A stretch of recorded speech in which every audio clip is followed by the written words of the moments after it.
नमस्कार दोस्तों, आज हम आपको सुना रहे हैं सोमवार व्रत कथा। पहले समय में किसी नगर में एक धनी व्यापारी रहता था। दूर दूर तक उसका व्यापार फैला हुआ था। नगर के सभी लोग उस व्यापारी का सम्मान करते थे। इतना सब कुछ से संपन्न होने के बाद भी वह व्यापारी बहुत दुखी था, क्योंकि उसका कोई पुत्र नहीं था, जिस कारण अपने मृत्यु के पश्चात व्यापार के उत्तराधिकारी की चिंता उसे हमेशा सताती रहती थी। पुत्र प्राप्ति के इच्छा से व्यापारी प्रत्येक सोमवार भगवान शिव की व्रत पूजा किया करता था और शाम के समय शिव मंदिर में जाकर शिव जी के सामने घी का दीपक जलाया करता था। उसकी भक्ति देखकर मां पार्वती प्रसन्न हो गईं और भगवान शिव से उस व्यापारी की मनोकामना पूर्ण करने का निवेदन किया। भगवान शिव बोले, इस संसार में सबको उसके कर्म के अनुसार फल की प्राप्ति होती है। जो प्राणी जैसा कर्म करते हैं उन्हें वैसा ही फल प्राप्त होता है। शिव जी द्वारा समझाने के बावजूद मां पार्वती नहीं मानी और उस व्यापारी की मनोकामना पूर्ति हेतु वे शिवजी से बार बार अनुरोध करने लगी। अंततः माता के आग्रह को देखकर भगवान भोलेनाथ को उस व्यापारी को पुत्र प्राप्ति का वरदान देना पड़ा। वरदान देने के पश्चात भोलेनाथ मां पार्वती से बोले, आपके आग्रह पर मैंने पुत्र प्राप्ति का वरदान तो दे दिया, परंतु उसका यह पुत्र 16 वर्ष से अधिक समय तक जीवित नहीं रहेगा। उसी रात भगवान शिव उस व्यापारी के स्वप्न में आए और उसे पुत्र प्राप्ति का वरदान दिया और उसके पुत्र के 16 वर्ष तक जीवित रहने की भी बात बताई। भगवान के वरदान से व्यापारी को खुशी तो हुई, लेकिन पुत्र की अल्प आयु की चिंता ने उस खुशी को नष्ट कर दिया। व्यापारी पहले की तरह सोमवार के दिन भगवान शिव का विधिवत व्रत करता रहा। कुछ महीनों के बाद उसके घर अति सुंदर बालक जन्म लिया। घर में खुशियां भर गईं, परंतु बहुत धूमधाम से पुत्र जन्म का समारोह मनाया गया। परंतु व्यापारी को पुत्र जन्म की अधिक खुशी नहीं हुई, क्योंकि उसे पुत्र की अल्प आयु की रहस्य पता था। जब पुत्र 12 वर्ष का हुआ तो व्यापारी ने उसे उसके मामा के साथ पढ़ने के लिए वाराणसी भेज दिया। लड़का अपने मामा के साथ शिक्षा प्राप्ति हेतु चल दिया। रास्ते में जहाँ भी मामा भांजा विश्राम करते वहीं यज्ञ करते और ब्राह्मणों को भोजन कराते। लंबी यात्रा के बाद मामा और भांजा एक नगर में रुके।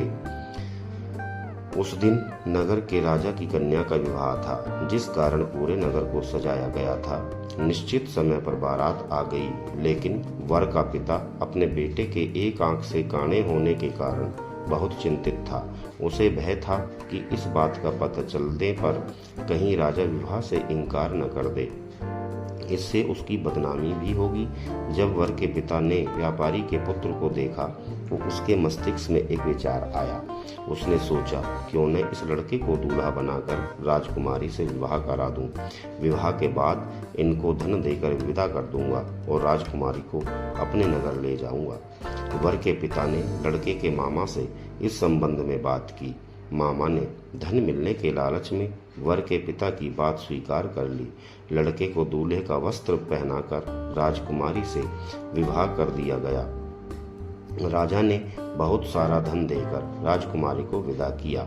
शादी के बाद लड़का जब राजकुमारी के साथ लौट रहा था तो वह सच न छिपा सका और उसने राजकुमारी के ओढ़नी पर लिख दिया, राजकुमारी, तुम्हारी विवाह मेरे साथ हुआ है। मैं तो वाराणसी पढ़ने के लिए जा रहा हूँ और अब तुम्हें जिस नवयुवक की पत्नी बनना पड़ेगा वह काना है। जब राजकुमारी ने अपनी ओढ़नी पर लिखा हुआ पढ़ा तो उसने काने लड़के के साथ जाने से इनकार कर दिया। राजा सब बातें जानकर राजकुमारी को महल में रख लिया।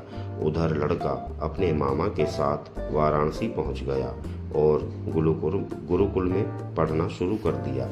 जब उसकी आयु 16 वर्ष की हुई तो उसने यज्ञ किया। यज्ञ के समाप्ति पर ब्राह्मणों को भोजन कराया और खूब अन्न धन वस्त्र दान दिए। रात को वह अपने शयन कक्ष में सो गया। शिव के वरदान के अनुसार शयनावस्था में ही उसके प्राण पखेरु उड़ गए। सूर्योदय पर मामा मृत भांजे को देखकर रोने पीटने लगा। आसपास के लोग भी एकत्र होकर दुख प्रकट करने लगे। लड़के के मामा के रोने विलाप करने के स्वर समीप से गुजरते हुए भगवान शिव और माता पार्वती ने भी सुने। पार्वती ने भगवान से कहा, प्राणनाथ, मुझे इसके रोने के स्वर सहन नहीं हो रहे। आप इस व्यक्ति के कष्ट को अवश्य दूर करें। भगवान शिव ने पार्वती के साथ अदृश्य रूप में समीप जाकर देखा तो भोलेनाथ पार्वती से बोले, यह तो उसी व्यापारी का पुत्र है जिसे मैंने 16 वर्ष की आयु का वरदान दिया था। इसकी आयु पूरी हो गई है। माँ पार्वती ने फिर भगवान शिव से प्रार्थना की, उस बालक को जीवन देने का आग्रह किया। माता पार्वती के आग्रह पर भगवान शिव ने उस लड़के को जीवित होने का वरदान दिया और कुछ ही पल में वह जीवित होकर बैठ गया।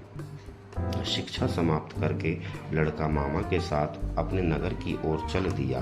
दोनों चलते हुए उसी नगर में पहुंचे जहां उसका विवाह हुआ था। उस नगर में भी यज्ञ का आयोजन किया। समीप से गुजरते हुए नगर के राजा ने यज्ञ का आयोजन देखा और उसने तुरंत ही लड़के और उसके मामा को पहचान लिया। यज्ञ समाप्त होने के पश्चात राजा मामा और लड़के को महल में ले गया और कुछ दिन उन्हें महल में रखकर बहुत सा धन, वस्त्र आदि देकर राजकुमारी के साथ विदा कर दिया। इधर भूखे प्यासे रहकर व्यापारी और उसकी पत्नी बेटी की प्रतीक्षा कर रहे थे।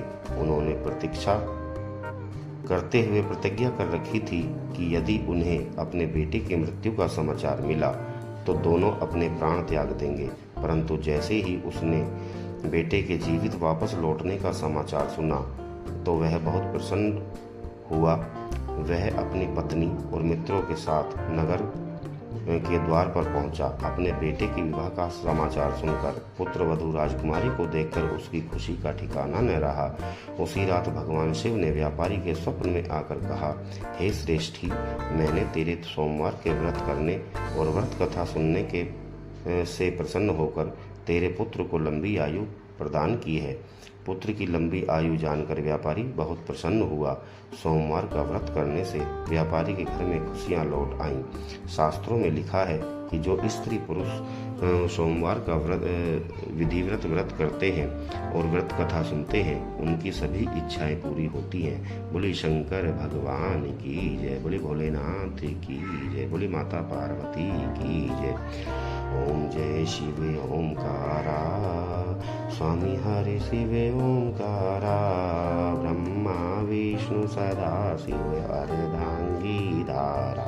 ओम जय शिव ओंकारा, एकानन चतुरानन पंचानन राजे, हंसासन गरुणासन वृषवाहन साजे।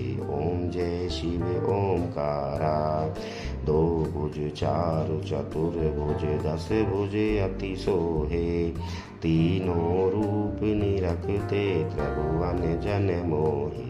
ओम जय शिव ओंकारा, अक्षमाला बनमाला मुंडमाला धारी, चंदन मृग मद सोहे भोले शशिधारी।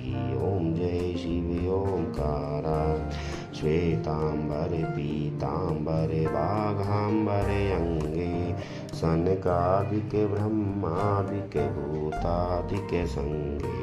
ओम जय शिव ओंकारा, कर में श्रेष्ठ कमंडल चक्र त्रिशूल धरता, जग करता जग भरता जग पालन करता। ओम जय शिव ओंकारा, ब्रह्मा विष्णु सदा शिव जानत अविवेका, प्रणवाक्षर के मध्य